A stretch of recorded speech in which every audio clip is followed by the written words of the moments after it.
Good morning, students. I hope you all are keeping yourself in good health. So, today we're going to start our next topic of chapter number 6, that is life processes. So, the topic is excretion. This is the last topic of our chapter. So, by the end of this lecture, we're going to complete our chapter number 6. So, as we all know that our body is made up of many cells, and all those cells are working continuously to keep us alive. During this, they also produces some waste which are not useful to us and they are toxic and poisonous to us. So they need to get rid out of those waste. So those waste are flushes out of the body by the help of the process called as excretion. Excretion is the process of removal of the toxic waste from the body of an organism. Now, excretion can be done by different types, such as lungs excrete out the toxic carbon dioxide gas from our body. Like when we exhale out the gas, the CO2 gas comes out of the body, so that is also called as excretion. So lungs can also be the excretory organs, and our skin also sweats. So in that sweat, the extra salt and the extra water comes out from the body. But the main excretory system of the human body is the renal system, which is done with the help of the kidneys. So in the human excretory system, there are 4 main organs which takes part in the excretion of the waste product such as urea, and it is removed from the body in the form of urine. So these are the organs which are 2 kidneys.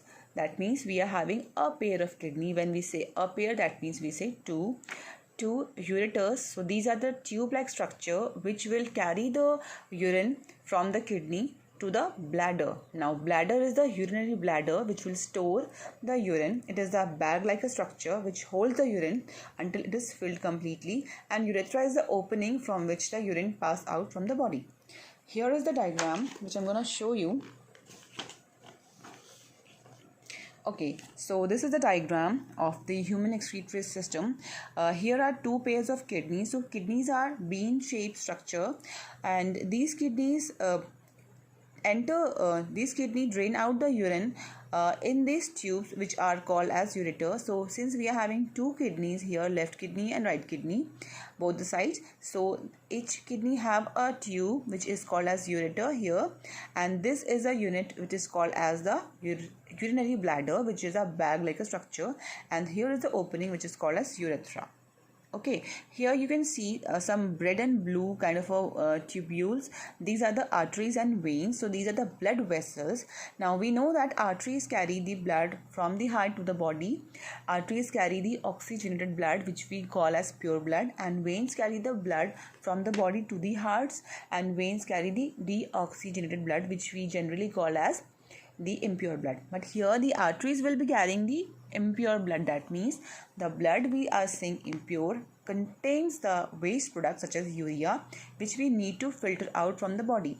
So arteries will be carrying, although they will be carrying the oxygenated blood, but they also will carry some waste material such as urea and the other waste products which needs to get filtered from our kidneys. So now when this blood is coming towards the kidney, it goes to the kidney, and then the kidney filter the blood, and they will again send the pure blood to the body back by the help of the vein. So here is the aorta. Aorta term stand for the bigger artery, and the term vena cava stand for the bigger veins. So this one is the artery, red one, and the blue one is the vein. Okay, so this is a diagram which is very important. I have seen so many times in the board examinations about these diagrams.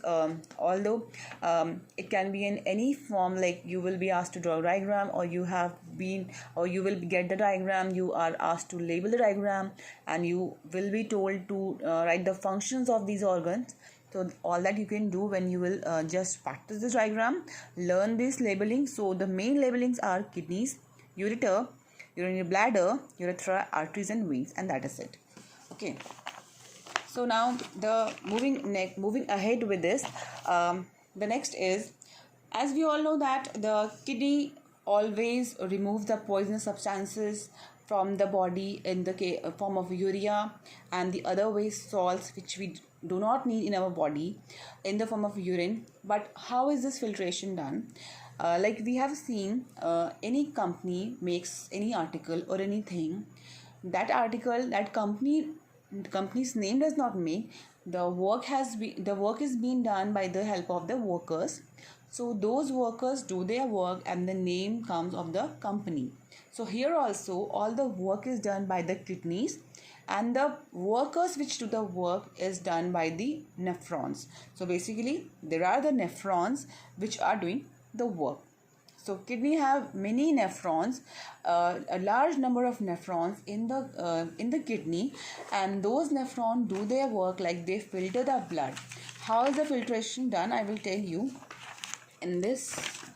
Okay, so if we'll take to the detailed version, this is a transverse section of a kidney.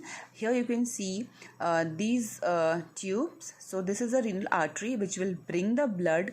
Okay, so blood will come to the kidney. So artery will be carrying the oxygenated blood, but also it will be carrying some waste material along with the blood. So basically we will say that the impure blood will be brought by the arteries.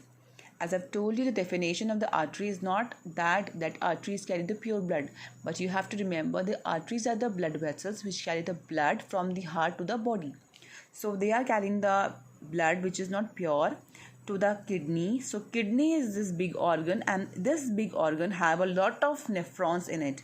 Number of, like we have just shown one nephron, but it will be containing a lot of nephrons, thousands of nephrons in this tiny nephrons in this kidney, which will, all the nephrons will be doing their own work. So all the nephron will be filtering the blood. So when the blood will comes from the artery to this nephron, so this a small tube is coiled here, which are called as glomerulus. These supercoiled tubes. Okay, this is bringing the blood, glomerulus, and here is a Bowman's capsule, a cup like a structure. Here you can see that which is holding this glomerulus. The network of this tube is having the blood from the arteries. Okay, so this, okay, and then after this coiling you can see that this vessel is moving forward. Okay, so this Bowman capsules will be having the blood, which is actually, it will not have the blood, it will have the wastewater.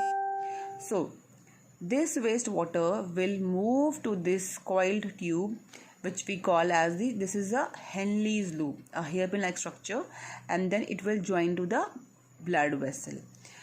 When this tube will be coiling, I will tell you in detail. So what happens here, this network which are called as glomerulus will be having blood. Now blood contains many things, like it contains blood cells like WBCs, RBCs, platelets and plasma.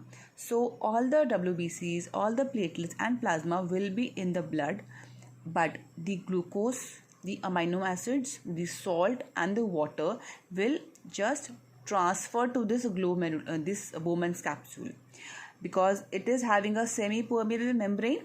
So they will just transfer from these vessels to this Bowman's capsule.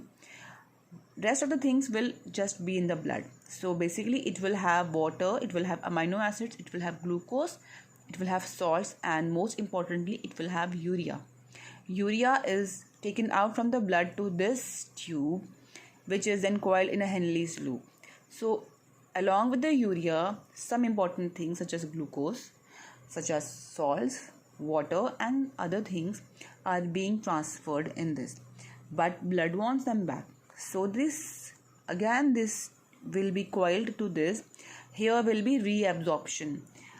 So reabsorption, in this the glucose, amino acids, salt and the water will be taken back, but the urea will not be taken back. It will be left here in the liquid and it will move out of the body. So how it is done? Again, I will show you in detail. This is a shape of nephron, the functioning of nephron. This is a Bowman's capsule, a bowl-like structure, and this is a tube. I've told you that renal artery will carry the dirty blood, and this is a network which we call as glomerulus, and this glomerulus again will be extended to the coiling. Okay, so this vessel will be a long vessel. Now this will be a semi-permeable membrane, so there will be the osmosis. So the all the amino acids, all the glucose, the main things will transfer from this to here, but not the cells. The cells, blood cells like WBCs, RBCs and platelets will remain in the blood. Now this along with the water will move from this duct, from this hairpin like structure called Henle's loop. Then again this super thin tubule will coil to this Henle's loop because it wants their amino acids, their glucose, their water back. So all the filtrate will come from this side along with glucose, amino acids and salts and water and urea, and this will take their things back, blood capillaries. So all the absorption, all the reabsorption of the salts and the water is done in this Henle's loop, which is called as by the process of osmolar regulation. When all the things are taken back, so now this is having a pure blood. Blood was having its own composition in it. Only the glucose was lacking, not lacking, but glucose was lacking, it was less in number. Salt was lacking, less water was there, so it will reabsorb all the important things, and the clean blood will move to the body with the veins. Okay, and here what is left out? Only water and urea. Okay, so the water and urea will move out of the body from this tube, and then they will end to this bigger tubules. These tubules also will have other openings which will be from different nephrons, because I've told you in the beginning there are many large number of nephrons in the kidney, because kidney does their work with the help of these small units called nephrons. So these nephrons, all the other nephrons will filter their blood, will deposit their blood in this tube, and then this tube will be joined with the ureter, and it will carry the urine to the urinary bladder, and then it will be carrying filling the urinary bladder with the urine, and when it is filled, the urine comes out of the body from the urethra. So this is the mechanism of the filtration of the urine. That is it. Okay, now the next topic is the dialysis or the artificial kidney. Now when the person is not able, when the kidneys of person failed, or the kidneys are not able to do their work properly by themselves, then the term is considered as kidney failure.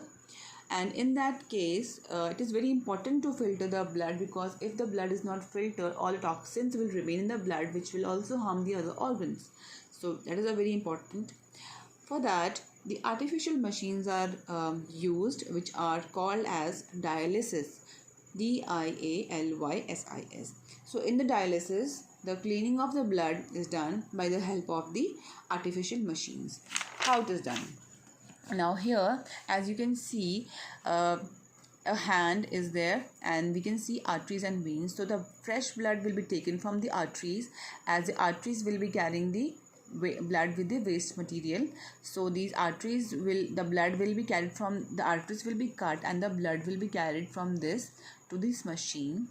There will always be a pump which will allow the blood to move from the pressure.